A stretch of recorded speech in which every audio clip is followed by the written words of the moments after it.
The next stage of this pergola project is to take these 2x12 hemlock boards and turn them into beam material, and then we'll be installing them towards the tops of our posts.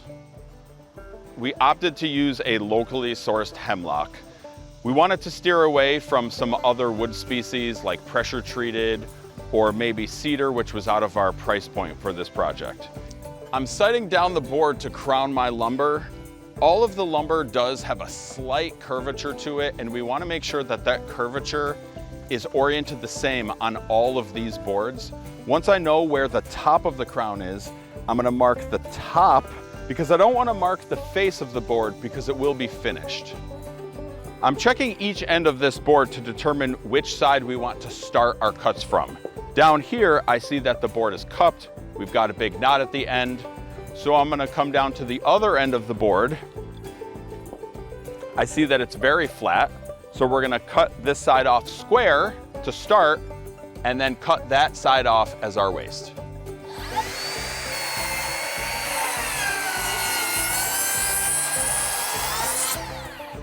Now I've got a square edge to pull from.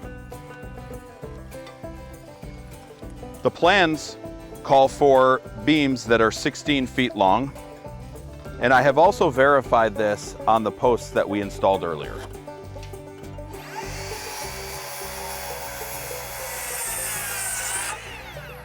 Now we're ready to cut the decorative angles on these boards.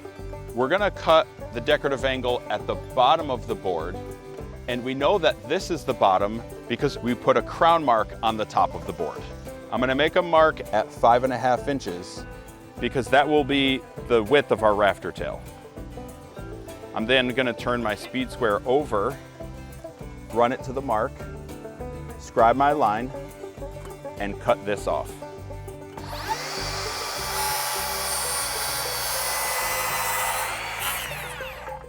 Now I'm going down to the other end of my board to make the same decorative cut down at this end.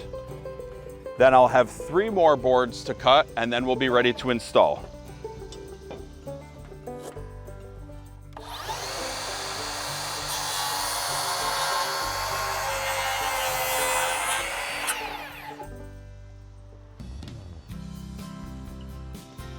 This locally sourced hemlock is very durable. I'm gonna crown it. It's a nice middle of the road option. It's gonna last a long time. So the crown is on this side.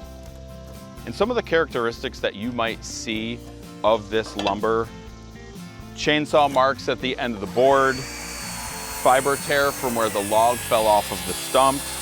Sometimes you might see variations in thickness or width, but we specifically had this ordered, planed to a specific thickness and width that we asked for.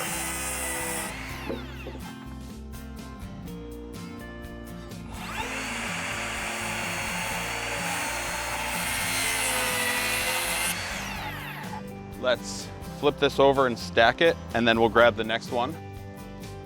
And I'm gonna crown it.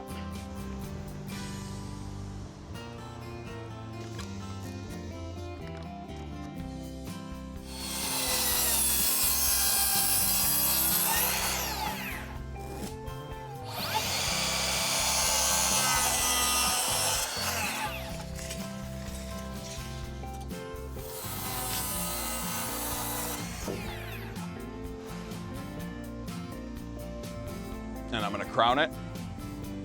One of the nice things about working with sawmill lumber is if they send you longer lengths than you needed, you can be a little bit more selective with what you cut off to get your board started. Here I chose to cut off about 16 inches from this end of the board where I could get into some flatter material.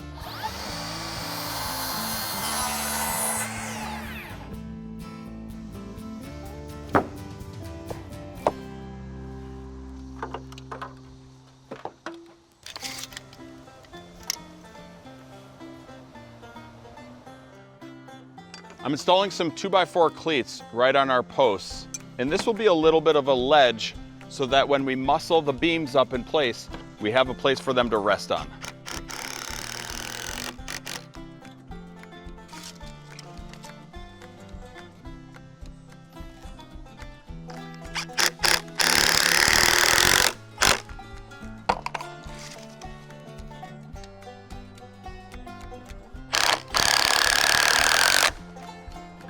So the next step is we're gonna mark the post locations on the beams so we know where to register them when we install them. Right here, I'm making a mark at the bottom of our 2x12 beam where it will come into alignment with the outside edge of our 6x6 post. And I'm gonna make that mark on the ends of all of our beams.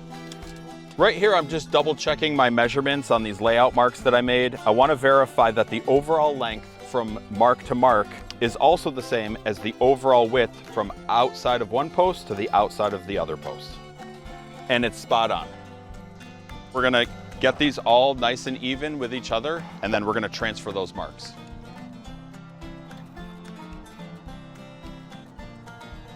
And I'll do the same at the other end. And now we're ready to install.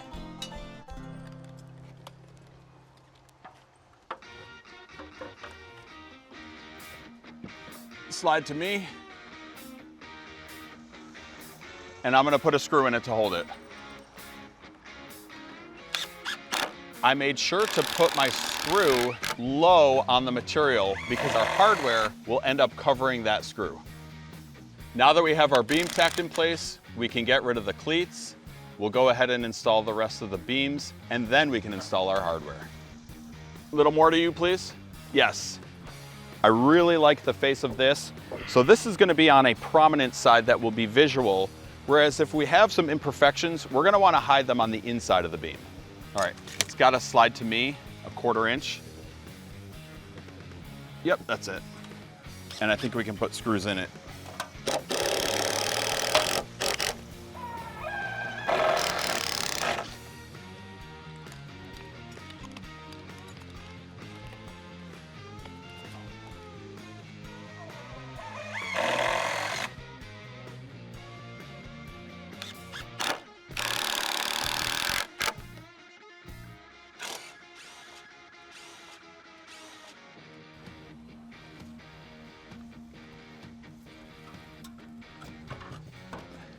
Okay.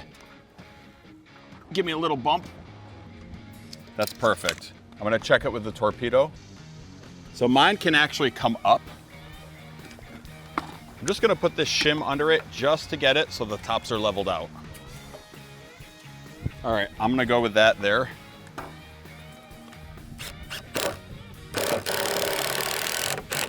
Okay.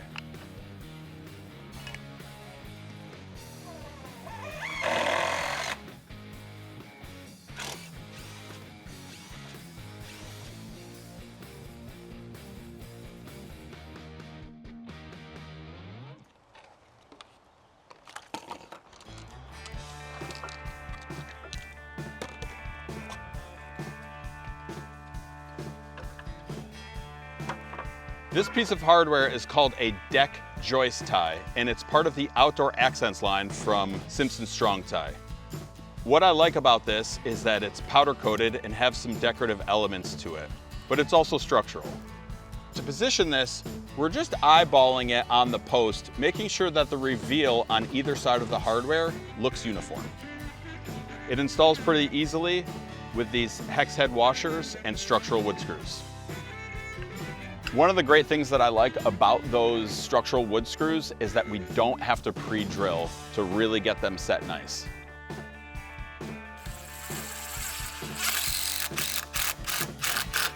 When installing this piece of hardware, we're only using 3.5-inch structural wood screws because we're going only into the post. But up top here, we're using 5.5-inch wood screws because we're going through the beam and the post.